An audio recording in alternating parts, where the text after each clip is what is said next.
What I'm about to show you, by the way, my name is Brad Kittel, Tiny Texas Houses. What I've done in the past, what I'm trying to show you right now is how to go ahead and take advantage of some of the pieces and parts that I'm going to have the sale on.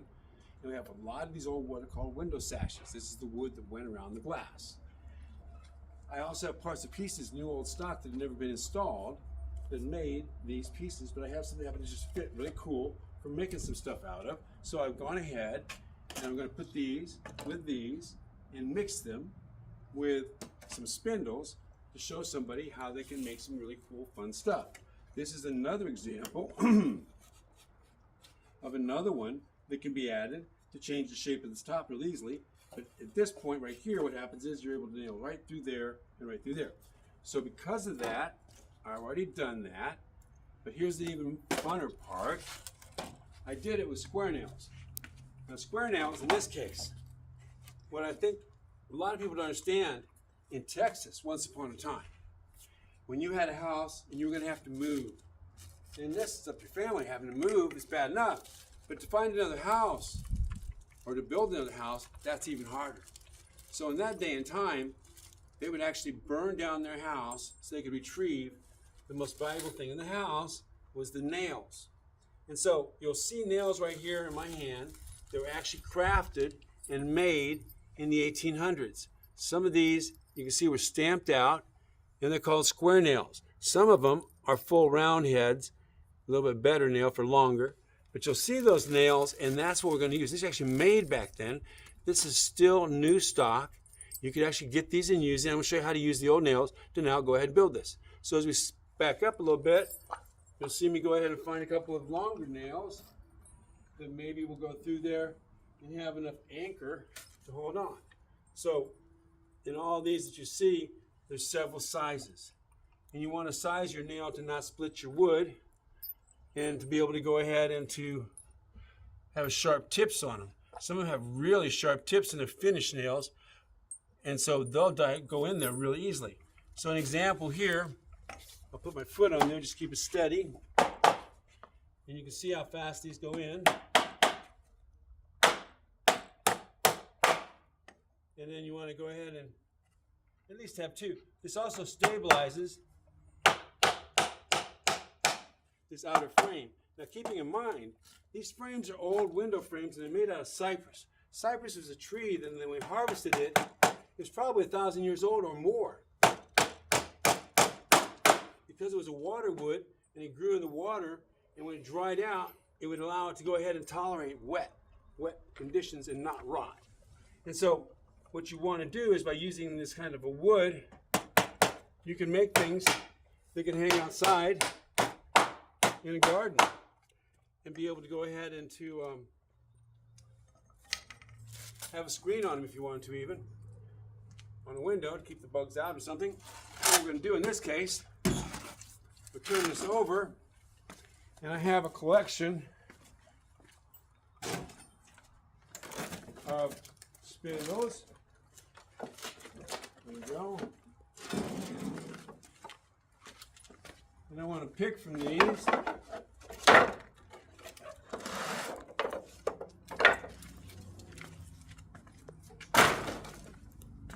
Just for the fun of it, to see what'll fit somewhat in between.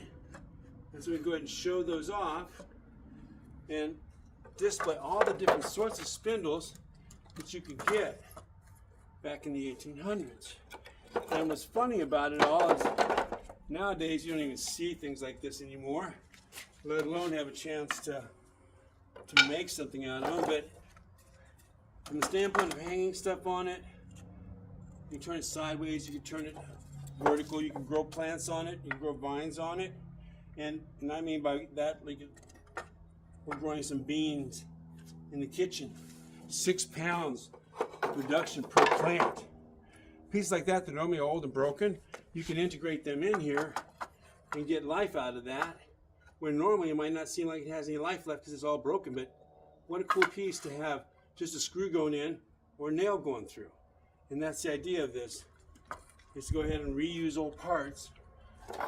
And by doing so, demonstrate what was possible based on all the styles That's what these are called, by the way, stiles, S-T-I-L-E-S. So that's a pun in wood collector talk. So by doing something like this, you can create a balance. There's some sort of artistic balance that comes out of this as you put it together. And sometimes maybe use two of the same to go ahead and balance it out that way. You see the opposites over there. But the point of it is to go ahead and play with it and put some samples out there. And the samples, so you can put anything they want. As far as they want to build one, they'll be able to just pick out the parts they like, and we can send them to them. And personally, I think some of these with color are kind of cool. They fit like on the edge. That's the same match as the one on the other side. So this is actually made 1890s. So some of these are thicker, some are thinner. So the back side you won't see from the other side. And this is nice. I think it's too big. It's a little big. That's a fat belly in the middle, unlike the others. In the end, the fun part would be just to have enough on there to make a nice display. And you can tell what I mean by it's artistic if you like it or not. It's like, no, and this is where your OCD. How long does it take to put them in the row? Well, you see, it shouldn't take that long. There's only 7 of them. Half hour? Oh, really? Why half hour? I couldn't decide where to put them in. Honestly, but you can see this is about the spacing. I was anticipating if you're going to do something that might be for in the garden. Okay, you got gardens growing. Now imagine that you could go ahead and have some plants up this as you're picking the berries or the, say the beans, strawberries, all such things you could be growing in an environment like that. Even loosen that up a little, it might be too crowded. And another thought is, when I'm done, I've laid them out, got an idea what I want. I can go through there and literally pin them down.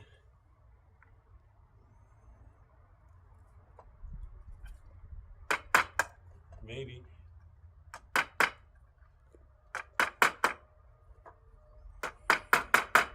It's hard to think about hitting a round object. So, if you want to play with it, I just had the screws in mind. But, there we go.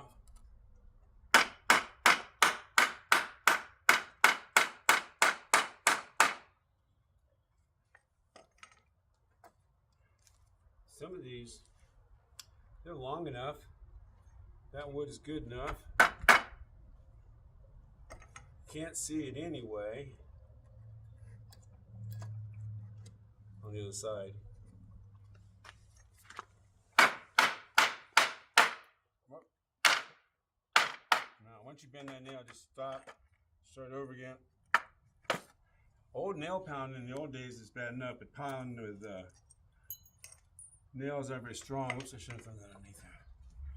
Once your hole started, the saying goes, start it with one, finish it with the second nail. If you're hanging pictures on the wall, say take 3 nails.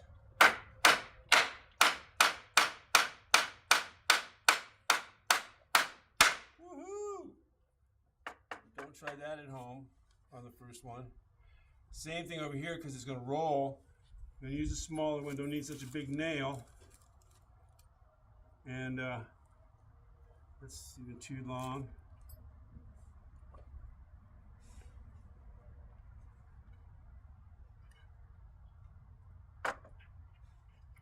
Woo!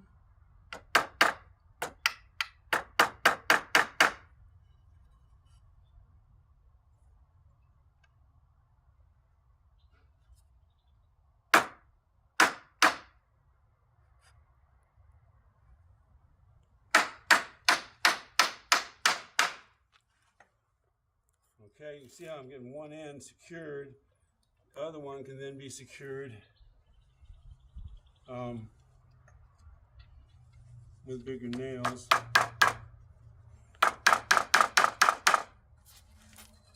I'm just eyeball spacing these And a lot of people gonna want to be measured exactly right in between them. I don't really care much. I'm working with perfunction, which means perfection is not required for it to look good. And to function, perfunctionality, not perfection. Whoops, you do want to know how to learn to pound a nail in. This is not a good hammer, but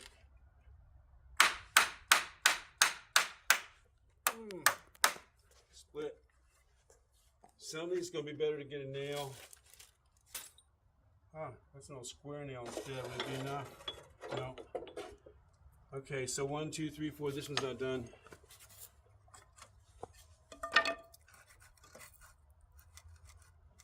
Yeah. Square nail.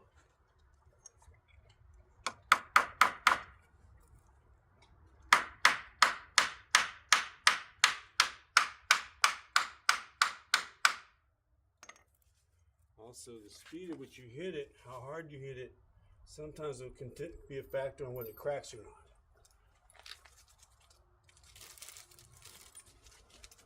Okay, over here.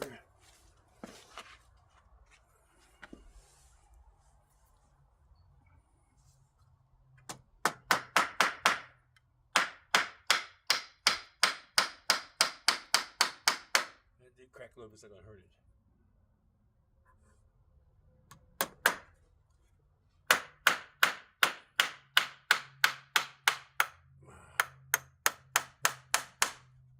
So hold it though.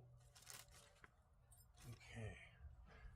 This one might be able to be done with a square nail. Yeah. You want to have at least a ½ inch of penetration. Oh, I knew what I did wrong when I started. Rocky. Oh.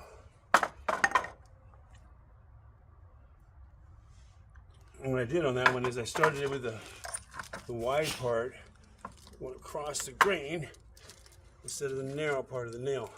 So there's a narrow and a wide, and you want to run it so the narrow is with the grain. Makes sense, really. Okay, there we go. So it's not very sharp.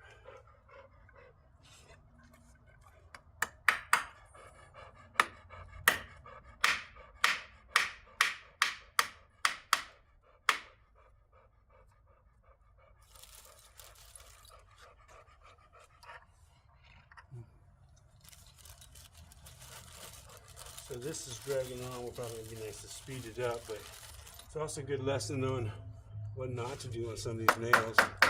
And dog. Wait a second, dog. Dog is actor. All right, stop it. Okay. Dog is actor. Okay. And finally,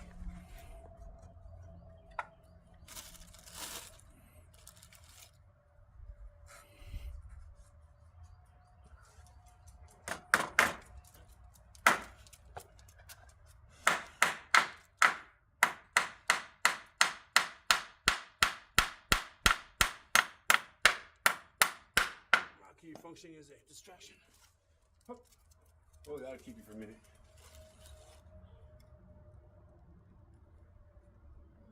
I don't need that much nail in there.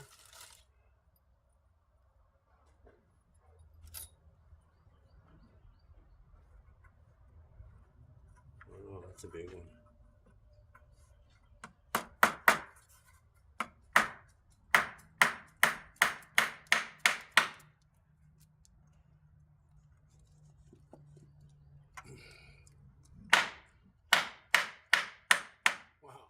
That's unusual. I don't know if you bend it, you can't get it to go back in straight. So now,